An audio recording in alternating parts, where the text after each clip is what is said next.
کہا بتایا جو رزق کی تونگری چاہتا ہے، رزق مال چاہتا ہے، جو رزق اور مال چاہتا ہے اور مال بھی بے بہا چاہتا ہے اور چاہتا بھی حلال ہے، یہ شرط ہے حلال طیب طاہر، اور وہ کریم شہنشاہ اس بات پہ قادر ہے، دے تو حلال دے۔ تو وہ فجر سے پہلے آیت الکرسی پڑھے چند بار، نماز کی طرف جاتے ہوئے، آپ کا تسبیح خانہ نماز کی طرف جانا ہے، نماز کی طرف جاتے ہوئے چند بار آیت الکرسی پڑھے۔ مجھے کہنے لگے کہ رب نے میرے لیے برکت، وسعت، تونگری، دولت، عزت، مال کے حیرت انگیز دروازے کھولے ہیں اور بہت باکمال دروازے کھولے ہیں۔ رب نے میرے لیے برکت اور وسعت کے دروازے کھولے ہیں اس آیت الکرسی کی وجہ سے۔ اس میں ایک راز بتاتا ہوں، غور سے سمجھے گا۔ رات کو آفات اور بلائیں اترتی ہیں، غور سے نکتہ سنیے گا، آیت الکرسی کا راز سنیے گا۔ کوئی بھی عمل کر رہے ہیں بیکار نہیں کر رہے آپ۔ افاسبتم انما خلقناکم عبثا، تم سمجھتے ہو کہ ہم نے تمہیں بیکار پیدا کر دیا؟ رات کو رحمتیں اترتی ہیں، آفات اترتی ہیں، آفات کا کچھ حصہ فجر تک رہتا ہے، رحمتوں کا حصہ فجر تک رہتا ہے۔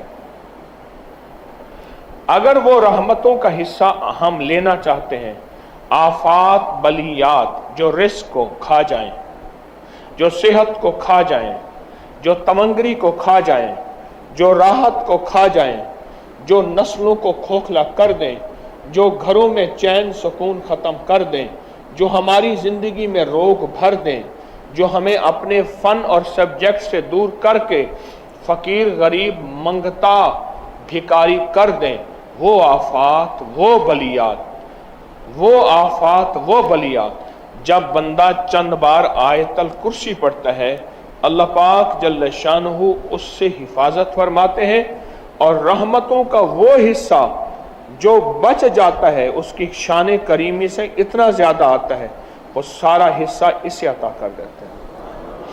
اس لیے بندے کہتے ہیں کہ فجر سے پہلے ہم آیت الکرسی جب پڑھتے ہیں مسجد کی طرف جاتے ہوئے، ہم تونگر ہو جاتے ہیں، ہم مالدار ہو جاتے ہیں، ہم سخی بن جاتے ہیں، ہمارے لیے رزق وسعت کے دروازے کھل جاتے ہیں، برکت اور عافیت کے دروازے کھل جاتے ہیں۔ اس لیے کہتے ہیں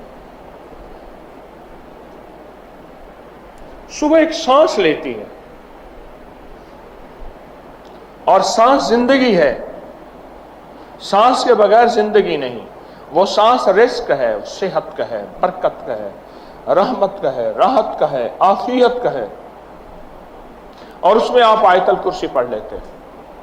اور آیت الکرسی پڑھنے سے وہ طوفان، وہ بلائیں، وہ آفات، وہ بلیات، وہ پریشانیاں، وہ مسائل، وہ مشکلات اللہ کے نام کی برکت سے ٹل جاتی ہیں۔ ایک حصار، ایک حفاظت، ایک کڑا اور ایک طاقت کا نظام آپ کے ارد گرد آ جاتا ہے۔ یہ آیت الکرسی کا راز ہے۔ پھر اگلی بات، آیت الکرسی اسم اعظم ہے، آیت الکرسی اسم اعظم ہے۔ جو بھی اسم اعظم نماز فجر سنتوں اور فرضوں کے درمیان پڑھا جائے، آیت الکرسی کے عمل میں یہ بات شامل ہے کہ سنتے گھر میں پڑھیں، یہ عمل میں حصہ ہے۔ آپ چونکہ تسبیح خانے میں ہیں، آپ کے یہ دونوں عمل قبول ہیں۔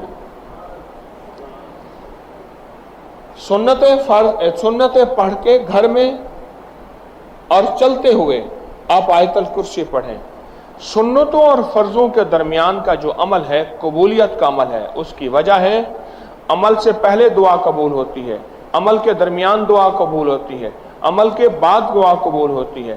اب درجات ہیں، عمل سے پہلے دعا قبول ہوتی ہے، عمل کے درمیان دعا مقبول ہوتی ہے، عمل کے بعد دعا محبوب ہوتی ہے۔